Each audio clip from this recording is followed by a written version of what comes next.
Hola, soy Marita Osés, coach personal. Mi trabajo consiste en acompañar a las personas en el proceso de conectar consigo mismas y ser fieles a aquello con lo que conectan, es decir, a su esencia, para desde ahí enfocar cualquier cuestión que pueda afectar a sus vidas.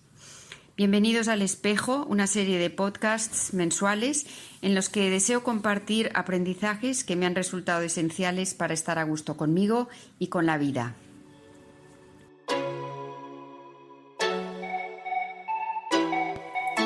En muchas sesiones de coaching, las personas describen conductas con las cuales consiguen lo contrario justamente de lo que desean. Por ejemplo, comen desaforadamente cuando lo que quieren es adelgazar, sabotean una relación que les interesa de verdad, no formulan sus deseos sabiendo que son perfectamente lícitos, dejan de satisfacer necesidades completamente razonables porque se colocan siempre en el último lugar de la lista, o se exigen esfuerzos físicos hasta el punto de lesionarse o mentales hasta el punto de llegar al agotamiento y la depresión. Y cuando, para ayudarles a comprender, les pregunto a qué les lleva esas conductas, qué ganan haciendo eso, me responden un poco desconcertada, pues la verdad, nada, no gano nada. Pero si rascamos un poco más, en ocasiones esas conductas compensan o alivian un sentimiento de culpa. Y cuando exploramos de dónde podrían surgir, estas personas toman conciencia de que podrían estar castigándose por algo que ignoran. Carl Jung decía, mientras no hagas consciente lo inconsciente, esto último dirigirá tu vida y tú le llamarás destino. Por lo tanto, el primer paso es darse cuenta de con qué conductas me estoy castigando. En algunos casos son tan habituales que ya no somos conscientes del daño que nos hacen.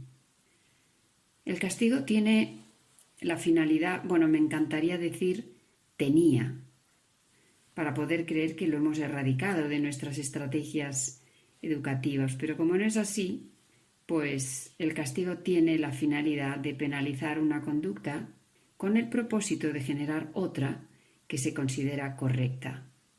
Pero si ni siquiera eres consciente de que te estás castigando, tampoco generarás una conducta más deseable, sino todo lo contrario. ¿A quién castigamos en nuestra sociedad? Pues a quien declaramos culpable. Y antes de declararle culpable, ¿qué ocurre? Se le juzga. Entonces nos damos cuenta de que el juicio es el origen de todo. Sin juicio no hay condena. Y sin condena no hay castigo. Si no te juzgas, no te condenarás. Si no te condenas, no te castigarás. Cuando vemos una película, nos parece que cuando el malo recibe su merecido nos quedamos como más tranquilos. Y también esto nos pasa a nosotros. Hay ciertas conductas que nos castigan, nos autocastigan y parece que hagamos las paces con una parte de nosotros que al final es un juez interno. Pero vamos a ver, ¿qué es lo que nos hace sentir culpables?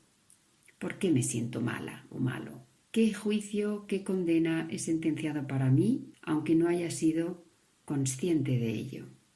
A veces no es fácil averiguarlo, pero es bueno, es útil revisar tu historia y ver si hay algún hecho que puede ser cercano o puede estar muy lejos de tu presente actual, algún hecho que no te has perdonado todavía.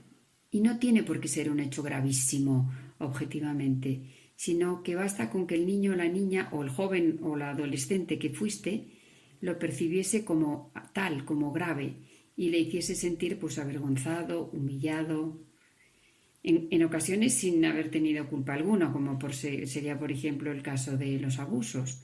Y habrá otras historias en las que sí serás responsable de algo que te duele haber hecho o sentido o dicho. Pero en todo caso es bueno recordar esta máxima. Sé compasiva, sé compasivo con tus versiones anteriores porque no sabían lo que sabes ahora. Ahora tienes una perspectiva, una experiencia, una forma de ver las cosas. Has pasado por muchos procesos que era imposible que lo supieras o lo sintieras en el momento en el que cometiste o sentiste aquel hecho. Y sanar nuestro pasado de culpas es una tarea que todos tendríamos que hacer si no queremos que estas historias pasadas lastren nuestras relaciones del presente y hipotequen nuestro futuro. Además de lo que cada uno pueda tener pendiente en su historia personal, hay una serie de exigencias o parámetros que están en el aire y que nos hacen sentir culpables si no las cumplimos. Tienes que estar delgada, tienes que ser feliz, tienes que tener una carrera, tienes que conseguir un empleo, tienes que formar una familia, tienes que ser el mejor en tu campo, tienes que gustar a todo el mundo.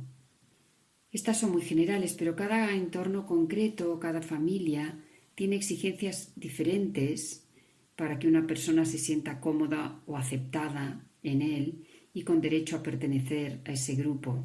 Si no nos ajustamos a estos parámetros, nos sentimos culpables y no es solamente la presión externa, sino es la autopresión que ejercemos sobre nosotros la que nos hace castigarnos. ¿Tiene tan sentido dar tanto poder a unas exigencias que se han formulado teniendo en cuenta los intereses de muchas personas ajenas a mí e ignorando mis propios intereses, incluso mi identidad concreta? Otras veces no es la sociedad o la familia que nos impone unos requisitos, sino nosotros mismos los que no aceptamos un aspecto de nuestra persona porque lo consideramos negativo, defectuoso y lo rechazamos. Y puede ser algo tan nimio como un rasgo físico, pues yo qué sé, la forma de mis piernas o de mis caderas o la carnosidad o la finura de mis labios, o puede ser un rasgo de carácter, mi falta de paciencia, de organización, mi mal genio. Como decido que eso no está bien, me castigo. Ese decidir que no está bien es el juicio. Es la falta de aceptación de algo que es. ¿Recordáis vuestros sentimientos cuando os castigaban? Había rabia, había resentimiento, había vergüenza, incomprensión, frustración, injusticia y alguna vez alivio quizás si sentíamos que lo merecíamos. Pues todos estos sentimientos nos los provocamos cuando nos castigamos actualmente, de adultos. Aunque solemos disfrazar estos sentimientos, se quedan ahí y están ahí y salen en el momento más inoportuno y con la persona que menos lo merece. Este autocastigo que nos infligimos solo agrega dolor al dolor y eso nos desempodera, nos deja pobres, nos deja sin energía, nos deja tristes. Si un error que hemos cometido o un rasgo que no aceptamos nos hace daño, ¿qué sentido tiene añadir más dolor? Nos roba todavía más fuerzas, más perspectiva, más claridad para abordar la situación. Entonces, hemos visto que para que haya un castigo antes de haber un juicio, pues ¿cómo vamos a hacer para evitar el castigo, para evitar este autocastigo que a veces inconscientemente nos imponemos? Pues se trata de evitar el juicio. ¿Y cómo podemos evitar el juicio? ¿Cómo podemos establecernos en el no juicio? Es como reprogramar nuestra mente. Es como un reset mental muy importante porque desde nuestra infancia nos han juzgado, nos han evaluado y cuando no nos hemos ajustado a unas normas nos han castigado. La diferencia pues es, vamos a autoobservarnos, limitándonos a constatar lo que vemos sin sacar conclusiones. Observar sin juzgar te lleva a preguntarte, ¿qué me está diciendo esto que estoy viendo de mí mismo o de mí misma? Esto que pienso, esto que siento, esto que he hecho, ¿qué me está diciendo de mí? Y si no me gusta, en lugar de condenarlo, se trata de pensar, yo soy más que eso, y ampliar el foco, y ver a mi persona en su totalidad, valorando todo lo que es positivo en ello y que en este momento en el que tengo la tentación de juzgarme, está siendo oculto todo lo positivo o minimizado por lo negativo. No estoy diciendo que demos la espalda a aquello por lo que supuestamente nos castigamos, sino que no nos identifiquemos con ello, que lo contextualicemos en nuestra historia personal hasta que encaje como una pieza más del puzzle. que no tiene por qué ser ocultada, tiene una historia, tiene unas razones de ser. Porque la realidad es que vamos a convivir con nosotros mismos cada día hasta que nos muramos. ¿Vamos a tener cuestiones pendientes hasta ese último día? ¿O podemos revertir el patrón de juicio, condena y castigo y convertirlo en observación, comprensión, aceptación? Esta es la manera de integrar amorosamente todos los aspectos que me constituyen para poderme llevar bien conmigo misma. Pues os animo a que observéis, intentáis comprender y lleguéis a aceptar. Y como siempre, atrévete a soñar, camina hacia tus sueños, pero sobre todo disfruta del camino.